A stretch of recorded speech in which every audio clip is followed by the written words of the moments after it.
I booked 9,874 sales calls while scaling my agency from $0 to $2 million per year in just 10 months, and I used one system to do it. In this video, I'm gonna break down what that system is and how you can implement it so you can finally get a packed calendar full of sales calls and actually scale. All right, so let's dive straight in. How I book 30 plus meetings per day for my AI agency. This is gonna be the complete breakdown behind the consistent, high volume appointment setting strategy that I use to scale and why it all starts with one thing that most agency owners get completely wrong. Now, the secret behind 30 meetings per day is probably going to shock you because you assume that it's some complicated system with some massive team behind it or some crazy magical script that once you roll it out, it's going to work forever. It actually has nothing to do with that. It doesn't have anything to do with scripts or cold email versus cold call or what platform you're using. The reason most agency owners can't book meetings consistently has nothing to do with their outreach method.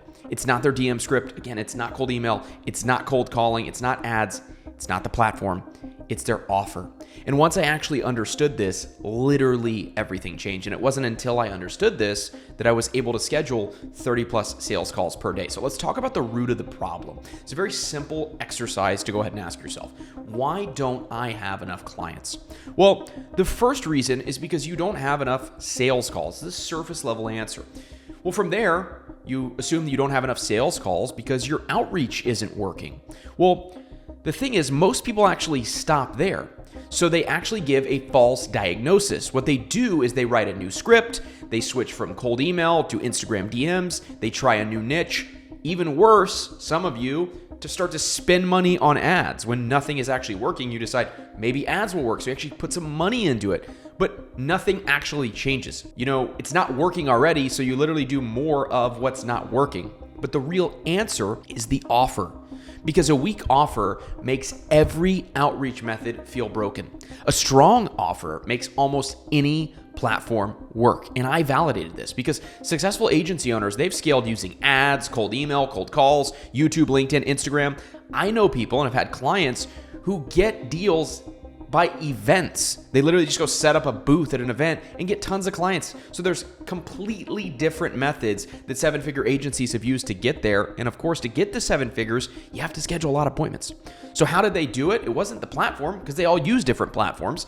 The one thing they had in common was a good offer. So if your outreach isn't producing meetings, you have to stop blaming the method and you have to start looking at what's actually working. Because again, once your offer starts to work, Instagram, LinkedIn, ads, webinars, cold email, cold calling, events, podcast, in person, all of these methods can work if you have a good offer.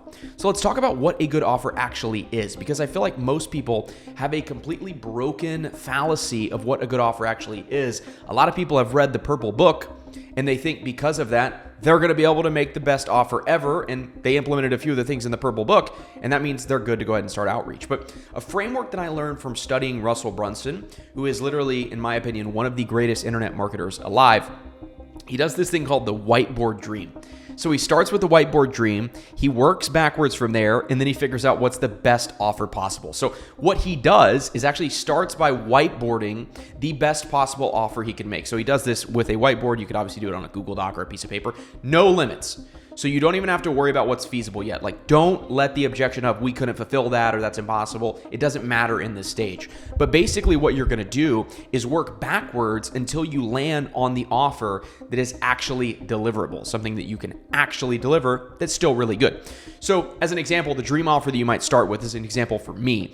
I personally build your agency for you. It's completely passive on your end. I do all of the work. And if you don't hit 100K a month in 90 days, you get a full refund for the services plus $10,000, right? That would be like the dream best possible offer. Russell would say like, I'm going to fly you out in a private jet. I'm going to put you up at the Ritz-Carlton. I'm going to build your offer in your webinar for you. I'm going to run it for you, you know, that kind of thing. That's the dream offer, but it's not possible at the highest level. But the core principle is that really your offer, what it should do is that it should make the prospect feel that the risk of not working with you is greater than the risk of working with you.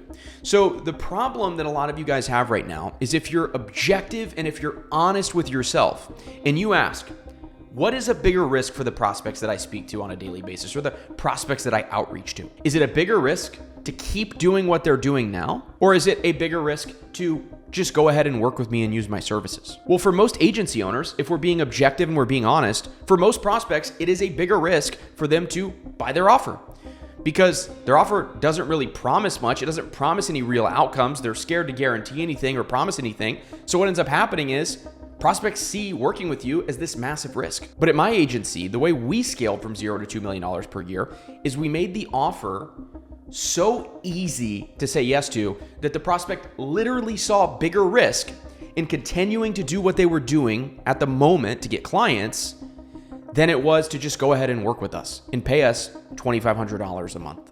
And that's what having a good offer really does. It makes your prospects feel that the risk of not working with you is greater than the risk of working with you. Because a strong offer removes or reverses the risk entirely.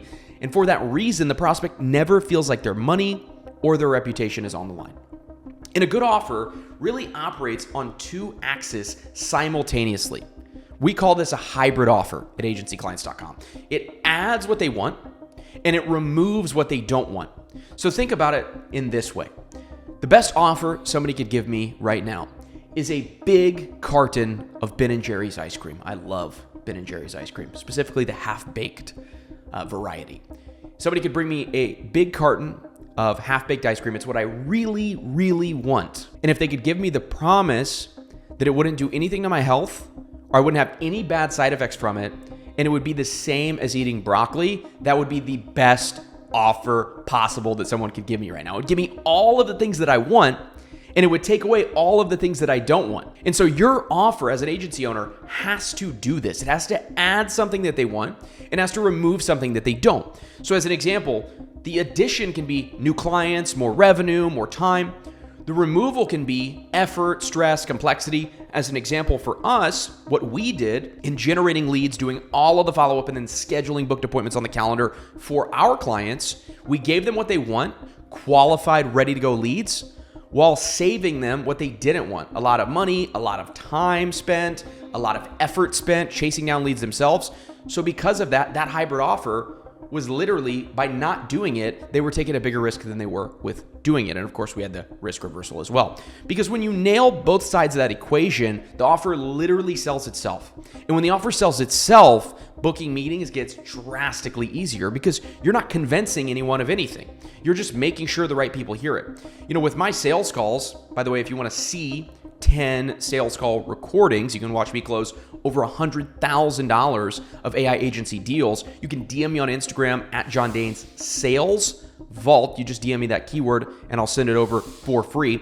But if you see my sales calls, you'll realize I'm not doing any crazy objection handling. I'm not begging someone to work with us. I'm not giving discounts or saying, please, Mr. Prospect, will you please work with me? No, we weren't doing any of that. We were literally saying, here is the offer, here is the guarantee. Do you want to go ahead and get started right now? And this made very easy calls. All the call recordings that you'll see if you DM me Sales Vault are one call closes. I would close deals very easily for a couple reasons. Market leader positioning, which is something that is super important. We'll do another video on that another time. But also the offer. It felt to be a bigger risk that the prospect would not sign up than it would be that they do sign up. And look, guys, it's not just about putting 30 plus appointments on the calendar each day. You didn't watch this video or click on this video just to learn how to book a lot of appointments. You also, I would hope, want to book appointments that actually close. And what your offer does is not only gets people interested, but it gets them across the finish line. And that's really the nail in the coffin because, again, you're not convincing anyone of anything. You're just making sure that the right people hear it. So you really need to validate your offer. This is what a lot of people in the space don't talk about or don't really understand. Great offers are built not just by hypothesis, but by actually pitching prospects. Because look, you can hypothesize all day about your offer, but the only real test is putting it in front of cold prospects. This is why I always recommend Outbound first. Maybe some guru told you that Outbound's dead, so he could sell you on his new method where you don't have to do Outbound, but Outbound's not dead, it works. There is a reason that companies like Salesforce that generate billions of dollars annually, they make more money annually than me and you will ever make likely in our entire lifetimes. They run thousands of outbound SDRs. The recent headcount was 2,406. The biggest B2B companies in the world, companies that have already validated their offer, they run outbound. It's the coldest possible audience, of course. They're completely unaware of you. You don't really have a relationship yet with them. They don't know you. There's not a referral. There's no trust.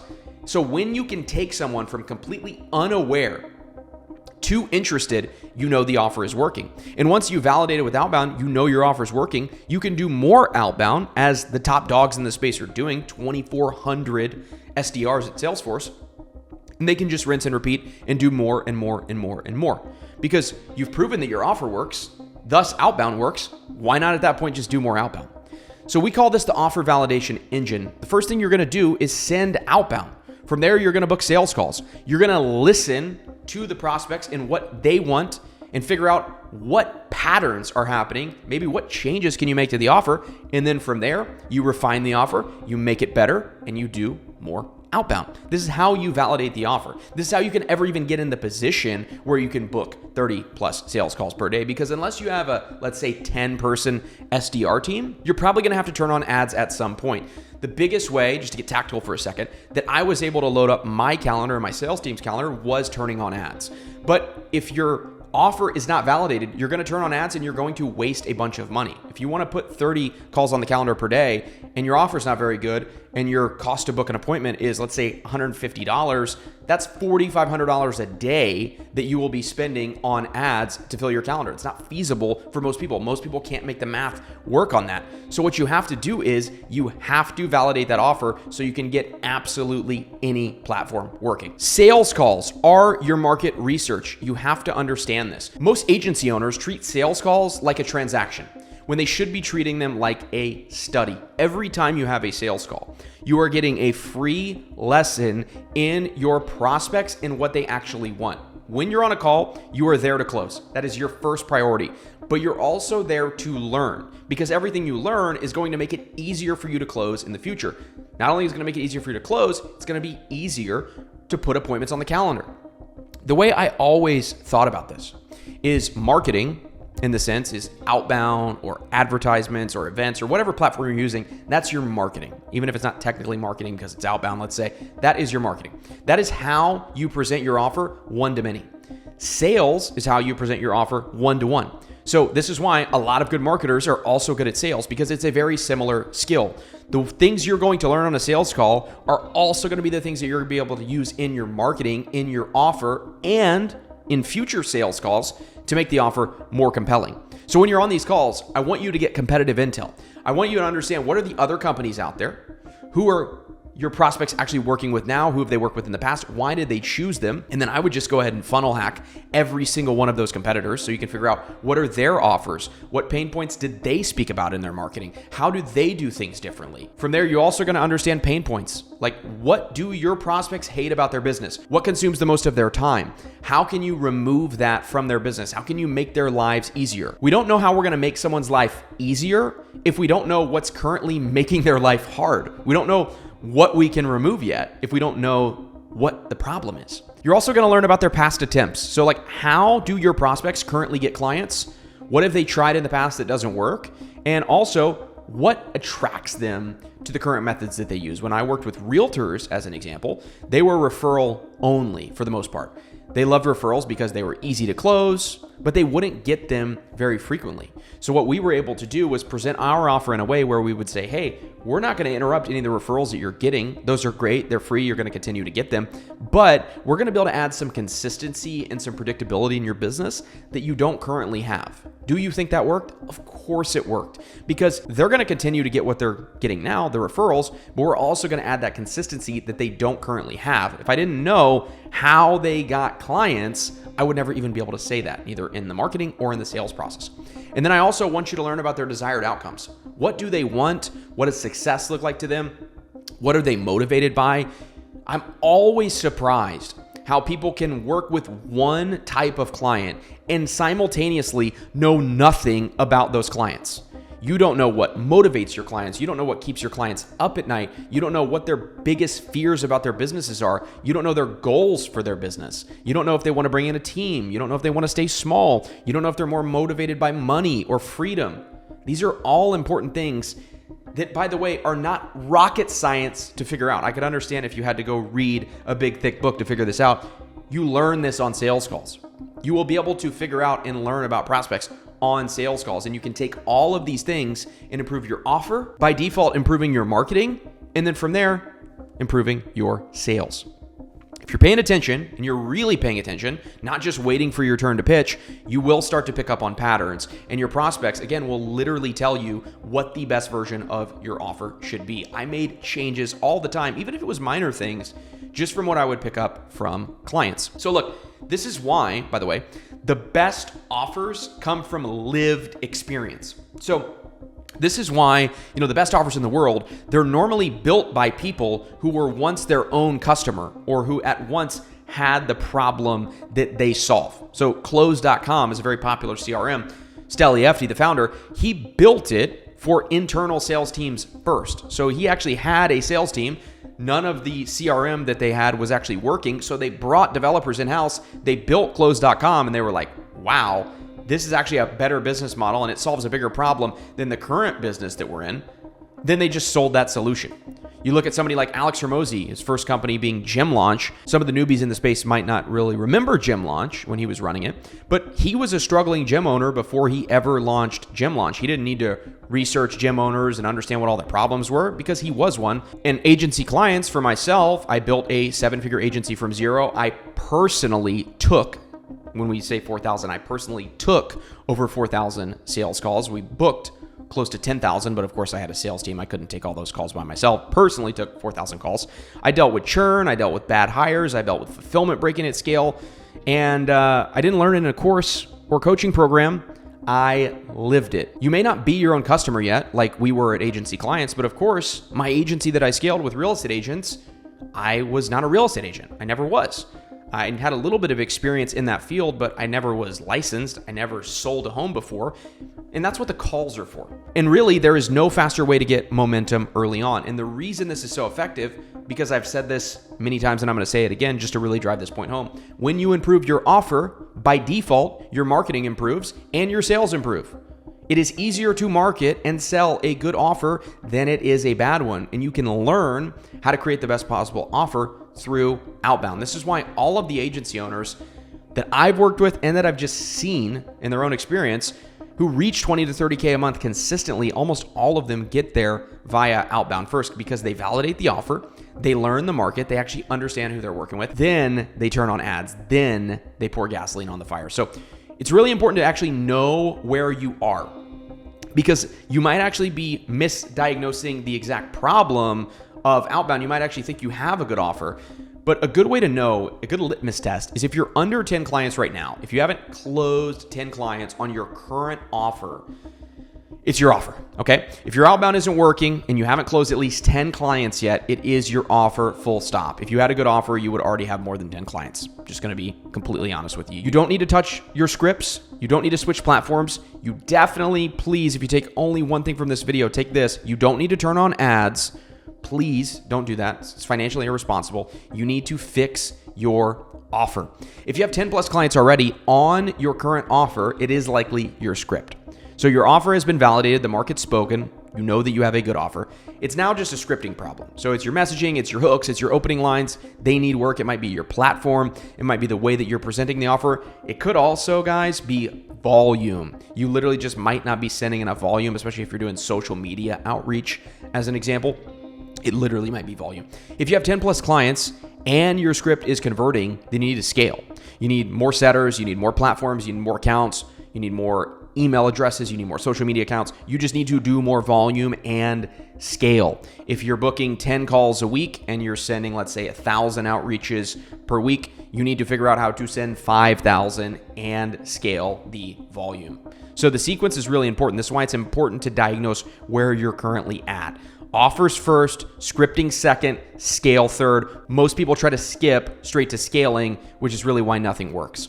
So I want to tell you when to turn on ads, because again, you're probably not going to hit 30 plus appointments per day, all outbound. If you do, good on you, you're a genius, but you're probably going to need to turn on ads in order to do this. At least I had to. Ads are not going to be how you find your offer. see a lot of new offer owners, new agency owners turning on ads, but you have to understand what ads are.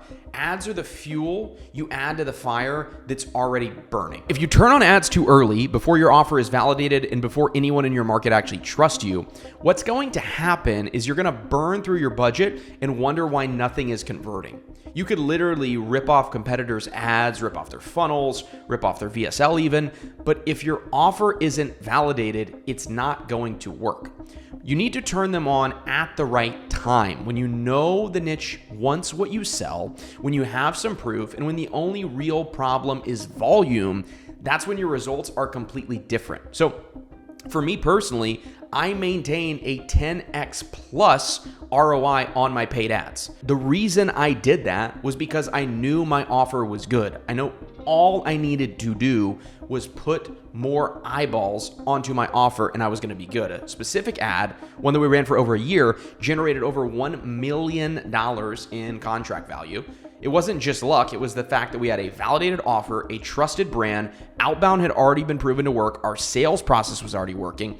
We just needed to add fuel to the fire, and that's exactly what the ads did, and they did it in a big way. So you need to build the offer. You need to validate via Outbound. You need to reach 20 to 30K per month, and then you need to turn on ads. But look, never stop Outbound, okay? I feel like I did a lot of things right in my agency, but I got very lazy when the ads turn on. When we pressed those Facebook ads on, I kind of wanted to be a chillionaire. I just kind of wanted to sit back, not really do much, not really have to deal with setters and the Outbound team. Don't do that. You need to continue doing Outbound and systemize it, because here's what happens. When you turn on ads, you don't need to turn off Outbound. You need to systemize it, because at this stage, your Outbound is no longer you sending messages manually. It's a setter, it's a VA, it's a system that's running in the background. The cost of it is going to be relatively low. The volume should be consistent, and it keeps working while the ads run alongside of it. So to visualize this, your Outbound channel, it's low cost, a setter or a VA is operating it, it's consistent, it's low CAC. Your paid ads channel is going to be higher cost, it is more scalable, so you can do more and get in front of a lot more people. Because of that, you have a broader reach, but you're going to have a higher CAC. So when you do both, you kind of blend your CAC, making it much lower, and it's also channel diversity, which is kind of an insurance against your ad account getting shut down. So the only metric that really matters for ads is CAC. Okay, so most agency owners, they obsess over the wrong metrics. They care about their cost per click, cost per book call, show rate. Those are important, but they're not the number one thing. These numbers are interesting, again, but they're not the most important thing. I would be silly to tell you your show rate or your cost per book call doesn't matter. Really, the only metric that matters is your CAC. How much are you spending to acquire a client? Your CAC, your cost to acquire a client. That is it. That's the game. Your Outbound channel, which is run by a setter or a VA, is really booking calls, or should be booking calls, at a fraction of the cost of the ads and consistently bringing in clients at a very low CAC. Like if you really spreadsheet it out, it should be extremely low.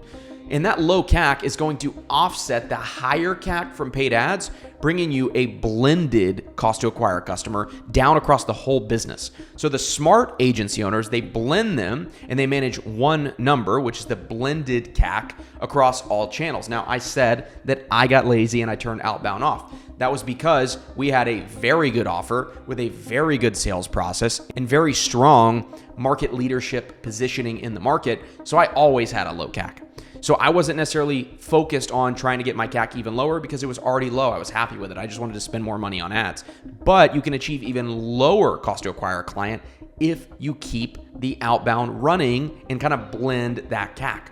And there's also a practical reason to never kill Outbound. It's the fact that your ad account can get shut down. I was very fortunate that we didn't break a bunch of rules and get ad accounts shut down, but it really can happen. If platforms change their policies overnight, then what can happen is your entire acquisition system that lives inside of that one ad account can just disappear. Well, then all your revenue goes with it. So Outbound is kind of your insurance policy. Channel diversity isn't just smart, it's necessary. But to talk tactically for a second, what the best ads typically look like, and you can fact check me on this, go scroll through Facebook or Instagram, you'll see that the people that are running the most amount of ads, that's typically going to be the people that are having the most success with the ads. Otherwise, they wouldn't be spending buku bucks on doing it. They're normally just direct offer ads. So what I mean by that is they literally just state the offer clearly and directly. We do this, here's what you get, here's what happens if we don't deliver. You can start to look at some of the ads and see, well, that's just a direct offer ad. He's not really saying anything too crazy. There's not some big fancy hook or story. It's literally just, we do this, you get that, here's the risk reversal behind that. Sign up now, we've done it for X amount of people. Those work because the offer's already been proven. Like, the main thing in the ad is the offer. I would literally rather have a great offer and not even the best ad than I would the best ad ever that's highly filmed, highly edited with a bad offer. So when your offer's been proven because you've spent months in the cold market learning exactly what your prospects want and you've built your offer around that, now all you're doing is just putting that offer in front of more people. That's all scaling ever is, just having more people hear and see the offer. Because when the offer is right, scaling is simple. It's just volume. So how does this actually compound? To go back to the 30 plus meetings daily for a second. So when the offer is right, the meetings follow almost automatically. So how this works is you have a good offer, and that good offer leads to you getting more responses from outreach. When you have more responses from outreach, obviously that means you book more calls. When you have more calls, you get more data to sharpen the offer even further, and of course you get more opportunities to get clients. When that offer becomes better, not only do you get more clients, but then you can turn on ads. So ads are actually going to convert better because, again, you validated it, you know people want it. And then when that happens, you get to just do more volume.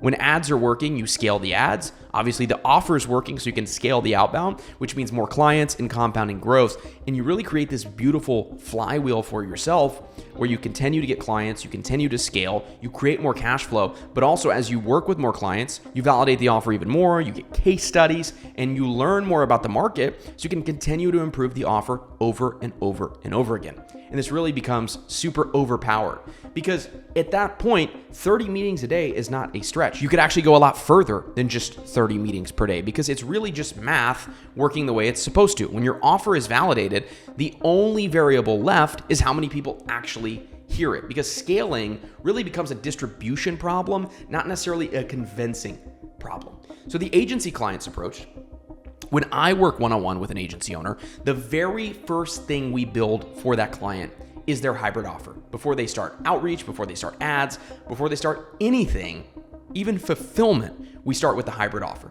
And the reason offer first works is because, as I've showed you throughout this doc, everything is downstream. Appointment setting, sales, fulfillment, it's all easier when the offer is right because the offer is the literal foundation of every other system that it's built on top of. So look, as I've summed it up in this video, if you're not consistently booking meetings for your agency day in and day out, it is because of your offer. And that's the reason that with every single partner inside of my mastermind, agencyclients.com, the first thing that we build is their offer. And then we go on to build appointment setting processes, sales processes, fulfillment processes. And then eventually the goal with every single agency owner I work with is to fire them from the business so they're out of the day-to-day. But we can't do any of that until we build offer. So if you want to know what it looks like for us to work one-on-one together, again, not with a coach, not with someone from my network, not with some customer success person that I've hired, but with me personally, so you can scale your agency, click the first link in the description and go to agencyclients.com. We'll hop on a call. I'll tell you a little bit more about what we do and how we can help you. I would love